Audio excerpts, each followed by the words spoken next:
ഈ RSSന്റെ അടുത്ത ലക്ഷ്യം ക്രിസ്ത്യാനികളാണെന്നാണ് കേരള കോൺഗ്രസിന്റെ ഒന്ന് ഞാനത് കണ്ടില്ല. ചിലർ വന്നെന്ന് പറഞ്ഞു, ചിലർ അത് വിഡ്രോ ചെയ്തെന്ന് പറയുന്നു, ചിലർ പഴയതാണെന്ന് പറയുന്നു. അത് വരട്ടെ, അന്നേരം എന്താണെന്നുള്ളത് പ്രതികരിക്കാം. പക്ഷേ ഇതേതെങ്കിലും ഒരു സഭയല്ല, സഭകളാണ്. അത് അവിടെയെല്ലാം നമ്മൾ കാണുന്നത് നമ്മൾ ഏതെങ്കിലും ഒരു പ്രസ്ഥാനം എന്ന് പറഞ്ഞാൽ പ്രത്യേകിച്ച് സ്ഥാപനങ്ങൾ കെട്ടിപ്പടുക്കുകയാണ്.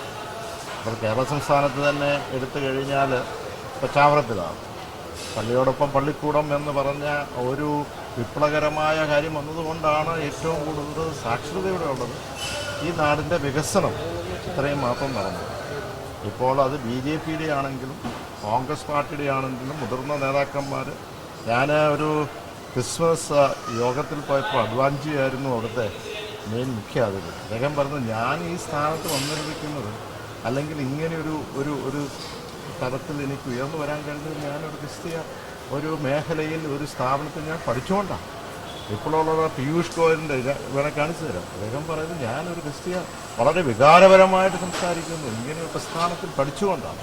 അപ്പോൾ അത് ഇപ്പം ആതുര സേവന രംഗത്തുള്ളത്. അപ്പോൾ എന്താകട്ടെ, അത് വരട്ടെ.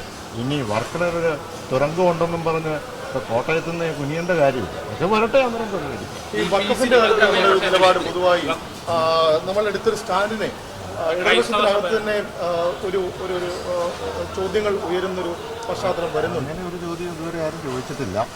പിന്നെ ഓരോ രാഷ്ട്രീയ പ്രസ്ഥാനത്തിനും അവരുടേതായ ഒരു നിലപാടുകളും കാര്യങ്ങളും ഉണ്ടല്ലോ, ഓരോ കാര്യങ്ങളും. അത് പറയും. ഇപ്പോൾ വനഭേദഗതി നിയമം വന്നു. ആ നിയമം വന്നപ്പോൾ അതിനകത്ത് ആ ഭേദഗതിയിൽ ചില വിഷമങ്ങളും പ്രയാസങ്ങളും ഉണ്ട്. അത് ചൂണ്ടിക്കാണിച്ച് തിരുത്തി.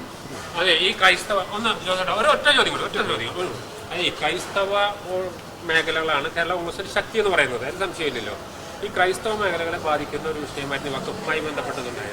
അപ്പോൾ ഇപ്പോൾ ഈ വഖഫ് ബില്ലിനെ കേരള കോൺഗ്രസ് LDF നിന്നുകൊണ്ട് എതിർക്കാണല്ലോ ചെയ്തിരിക്കുന്നത്. സ്വാഭാവികമായിട്ട് വഖഫ് ബില്ലിനെ എതിർക്കുകയല്ലേ ചെയ്തിരിക്കുന്നതാണോ? ചില കാര്യങ്ങൾ വിയോജിപ്പാണ്, ചില കാര്യങ്ങൾ അതിനെ പിന്തുണ കൊടുത്തു, അതേ ഉള്ളൂ.